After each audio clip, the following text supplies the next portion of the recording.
संत तुलसीदास जी के नाम पर, कहीं पर अन्य राम जन्मभूमि आंदोलन से जुड़े हुए पूज्य संतों और महापुरुषों के नाम पर भी उन चौराहों की सुंदरीकरण के साथ साथ इस प्रकार का एक भव्य स्वरूप उन चौराहों का अगर हो जाए तो अयोध्या को संवरने और सजाने में देर नहीं लगेगी।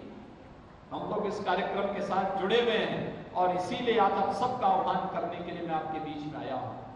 आपने विगत 5-5.5 वर्ष के अंदर अयोध्या को बदलते हुए देखा है। एक नई अयोध्या आज यहां पर श्रद्धालुओं की संख्या भी किस रूप में उमड़ती भी दिखाई देती है, उसके अनुरूप हमें भी तैयार होना पड़ेगा। और मैं इस बात के लिए आपको आश्वस्त करता हूं कि डबल इंजन की सरकार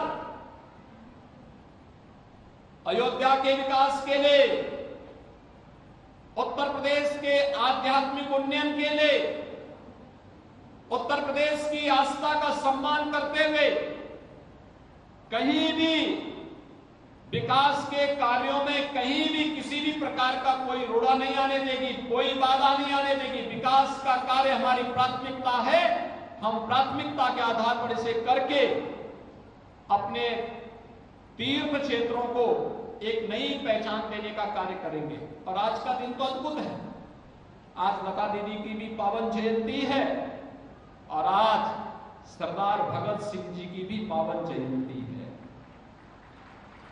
आपने देखा होगा चंडीगढ़ एयरपोर्ट का नामकरण आदरणीय प्रधानमंत्री जी ने सरदार भगत सिंह जी के नाम पर किया है और अयोध्या के मुख्य चौराहे का नामकरण लता दीदी के नाम से हुआ है। अभी अयोध्या में इंटरनेशनल एयरपोर्ट का निर्माण भी हो रहा है। अब देश और दुनिया की, कभी कहते हैं ना भगवान राम लंका से अयोध्या पुष्पक विमान पर आए थे, अब हम कह सकते हैं हर बार दीपोत्सव के कार्यक्रम में हम भगवान राम को यहां पर राज्य सरकार के हेलीकॉप्टर से एक पुष्पक विमान की प्रतिकृति के रूप में उनको यहां पर ला करके यहां पर अभिषेक के कार्यक्रम को संपन्न करते रहे हैं। पूज्य संतों के सानिध्य में कार्यक्रम होता रहा है। लेकिन कुछ ही दिनों के बाद आप देखेंगे कि अगर वेदांती जी को यहां से किसी दूसरे लोक की यात्रा में जाना होगा तो यहीं से जहाज उनके लिए तैयार होगा। यानी दुनिया से कोई भी व्यक्ति अयोध्या धाम आना चाहेगा तो इंटरनेशनल फ्लाइट होगी जो सीधे अयोध्या को जोड़ेगी और अयोध्या को जोड़ने के साथ अयोध्या के माध्यम से उसका आत्मिक संबंध एक बनेगा। अयोध्या को उसी भव्य स्वरूप देने का कार्यक्रम आज चल रहा है और इसके लिए मैं आप सबका आह्वान करूंगा। आज अयोध्या ही नहीं, पूरा उत्तर प्रदेश संवर रहा है। काशी में देखिए, काशी विश्वनाथ धाम आदरणीय प्रधानमंत्री जी की प्रेरणा, मार्गदर्शन और नेतृत्व में कितना भव्य हुआ है। अकेले सावन के महीने में काशी में 1 करोड़ श्रद्धालु आए थे काशी विश्वनाथ धाम दर्शन करने के लिए। ऐसे ही विंध्यवासिनी धाम में ये शारदीय नवरात्रि है और शारदीय नवरात्रि में मां शारदा की वीणा अयोध्या में मुख्य चौराहे पर विराजमान हो गई। यानी मां वीणा की, मां शारदा की कृपा एक बार फिर से अयोध्या पर बरसने वाली है। मां लक्ष्मी की कृपा अयोध्या पर बरसने वाली है और शारदीय नवरात्रि है।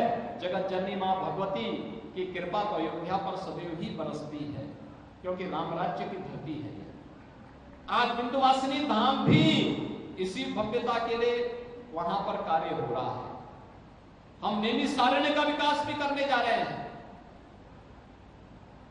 प्रयागराज को कुंभ की धरती है, वहां का विकास भी इसी भव्यता के साथ हम आगे बढ़ाने जा रहे हैं।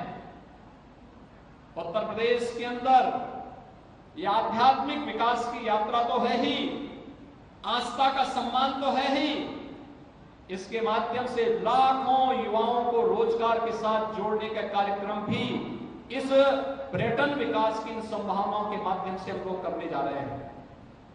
लाखों नौजवान अलग अलग कार्यक्रमों के साथ जुड़ेंगे और उत्तर प्रदेश का नौजवान जो पहले रोजगार के लिए देश और दुनिया के अलग अलग भागों में जाता था, आने वाले समय में उसे कहीं भी जाने की आवश्यकता नहीं पड़ेगी।